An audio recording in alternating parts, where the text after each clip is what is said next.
मैं पत्रकार Amandeep Singh UPA news channel तो यूपीए चैनल देखने वाले सारे दर्शकों का स्वागत है।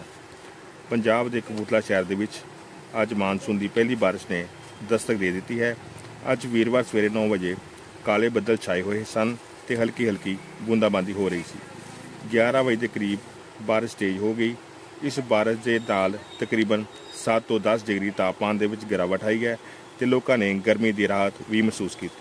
इस राहत के नाल कई हेठले इलाकों में 1 तो 3 फुट पानी भी इकट्ठा हो गया है तो लोगों को भारी मुश्किल का सामना भी करना पिया। मैं तुहाडा अपना Amandeep Singh UPA news channel तो धन्यवाद।